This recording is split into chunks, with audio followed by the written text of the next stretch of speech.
Hello, everybody. Welcome back to another episode of Football the Imperfect Game, the show where I look at some of the imperfections to the beautiful game of football. And in this episode, we're going to be taking a look at the banning of front of shirt gambling advertisements in the Premier League, which was announced on the 13th of April. So, since our last episode, a lot has happened in the Premier League and their attitudes on gambling advertisements. And on the 13th of April, Premier League clubs announced that they are collectively agreeing to withdraw gambling sponsorships from the front of their matchday shirts by the end of the 2025-26 season. So there's a few more years away from that, but that gives teams enough time to change their front of shirt sponsorship if they need to change it from a gambling sponsor. In 2022, the global sports betting market had reached a market size of $231 billion US dollars in 2022. Within this industry, there was nearly 245,000 employees in a total of over 25,000 businesses. So, is this advertisement sponsorship ban on front of shirts, how's that going to affect some of these teams? Well, we've already seen it affect clubs over in Italy and La Liga who already have in place a ban on front of shirt gambling advertisements, and those bans have seen that clubs in Italy and Spain have resulted in clubs actually losing out on money, especially during the COVID-19 pandemic. The Italian government, they implemented new regulations in 2019, which included a blanket ban on all gambling-related sponsorships and advertising partnerships for Italian sports organisations domestically within Italy. The Italian Football Association, however, because of all the financial losses throughout COVID, they lobbied that the COVID-19 pandemic, the hit to clubs' income from the pandemic, they wanted the ban to be suspended because they were arguing that clubs had lost out on an estimated 100 million euros in potential commercial revenue, but they were resisted from the state of Italy itself. Well, what does Serie A think of this ban? Well, the Serie A have always argued that a ban on gambling-related advertisements would handicap its clubs against others in Europe, in European competitions such as the Champions League, especially handicapping them against the Premier League because of the sheer financial difference between the two competitions, meaning that better players are found playing in the Premier League. Moving on to Spain, their ban came a little bit later in 2021. The same restrictions as Italy were put in place in Spanish football clubs. The Minister of Consumer Affairs, Alberto Garzon, wrote to all clubs in October 2020 saying that the promotion of gambling firms from football clubs would be prohibited from the start of next season. So that's a pretty big asking point, with just a couple months before to go to the next season for clubs to, find new sources of income and revenue from sponsorships and advertisements. The La Liga president, Javier Tebas, he said that it would cost Spanish football clubs approximately 90 million euros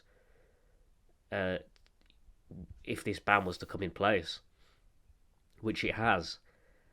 The limited time frame for the legislation to also come into force meant that by the start of the 2021-2022 season, 8 of La Liga clubs were left without a front-of-shirt sponsor. So, that's really harming their income, and that's why Javier Tebas, the La Liga president, said that 90 million euros is potentially how much La Liga clubs and even down the football pyramid in Spain are losing out on. Over in the Premier League, in which this ban has just it's been announced back in April. It's not going to take place until the 2025-26 season. At least, there's a bit of time for clubs to find new sources of revenue. They've got a couple more years to do that. So it's not like Spain where this restriction is coming into play so quickly, and so leaving no quick turnaround for clubs to find other sources of revenue. Premier League clubs are also fortunate to have the time, as I said, to find replacement front of shirt gambling sponsorships, and the expectation is that this ban will bring a short-term financial hit to the Premier League as the market readjusts to life without the inflated sums of money that betting companies offer to football clubs as part of their partnership. However, this financial hit is only expected to be a short-term thing, as the Premier League has such a global appeal. It's the most watched football league in the world. Some of the most successful clubs are in the Premier League, so that will help limit the damage from this restriction coming into play. To sum up, basically, what would this mean for the Premier League? Well, the ban will be a hit, of course, short term financially, but the strength of the Premier League and the financial powerhouse that the league is, both domestically and worldwide, will prevent any financial black holes from appearing. So what other types of sponsorship are there?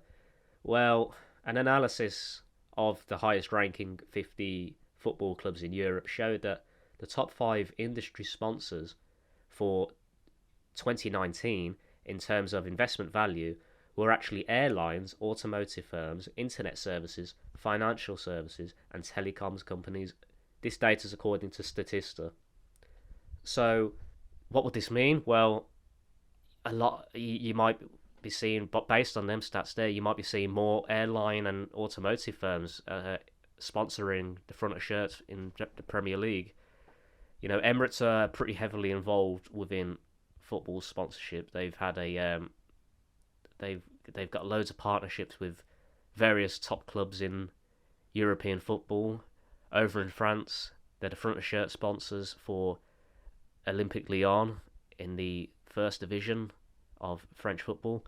Over here in the Premier League, they've had a long relationship with Arsenal Football Club, and when they've not appeared as a front of shirt sponsor for Arsenal, they've been a partner of the club, and they're also the title sponsor of the FA Cup in England. What would this mean for the rest of the Premier League? Clubs in the mid-table of the Premier League, they do anything to try and get a bit of income, and some of their biggest revenue income will be from gambling firm sponsorships. Watford in the Championship, for example, they have a long-term partnership with Stake.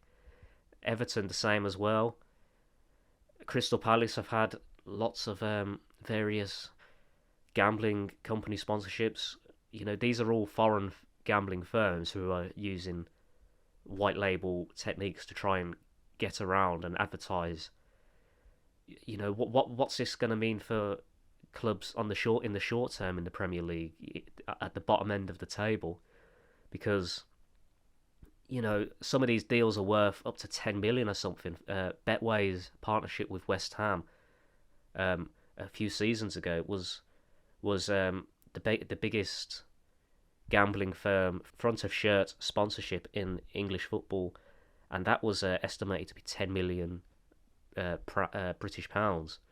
So it's quite hefty money that's involved here, and for mid-table clubs, that could be, that money from a gambling firm could be worth equivalent to a new signing or something. So it could impact these clubs competitively in the short term. Maybe a club is has a poor season because they just don't have the funds to compete without the income that they're getting from gambling sponsorships.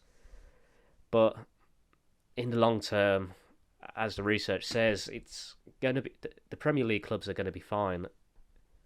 It's just what happens in the short term for mid-table clubs and lower, teams in the Premier League battling relegation, and more importantly, how's this going to affect clubs in the English Football League and lower than the English Football League? Because, for example, I mean, the title sponsor of the English Football League is Sky Bet, a British gambling firm. Loads of teams in the EFL and the Championship in particular have front of shirt sponsors, and if they don't have front of shirt sponsors, they have in somewhat way or another a partnership with a gambling firm. So, and that would be almost half the league that has a gambling sponsorship in the Championship. So, I think that's going to affect teams in the Championship more than ever, because if the ban at the minute is only in place for Premier League sides, and it's more than likely going to come into play with teams down the pyramid and leagues, and it's going to eventually the Championship and the EFL will, be succumbed to that.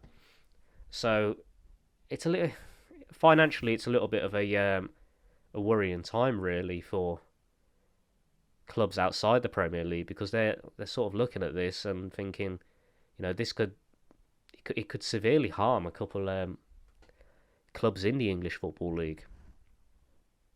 To wrap up this episode, I think that the Premier League clubs, they won't be too worried about this. It's clubs down the pyramid, the EFL.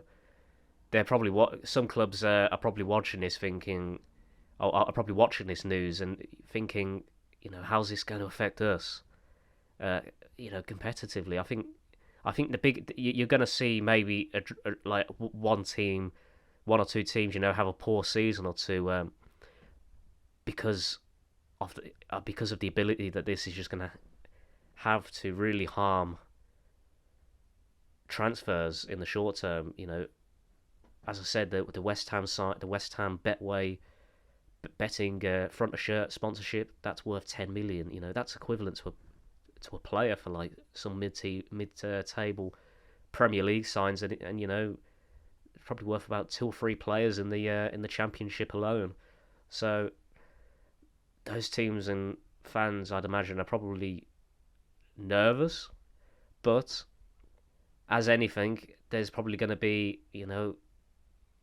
maybe 10 years from now, the next outrage is probably going to be, why is there so many automotive companies, sponsoring football shirts and airlines, global warming or something, maybe, perhaps. I think attitudes are always going to be a little bit sort of skewed. And that's going to be it for today's episode. If you enjoyed today's episode, do make sure to like and subscribe to wherever you're listening to this podcast, whether that be Apple Podcasts or Spotify. I'm your host, Michael, and I'll see you in the next episode.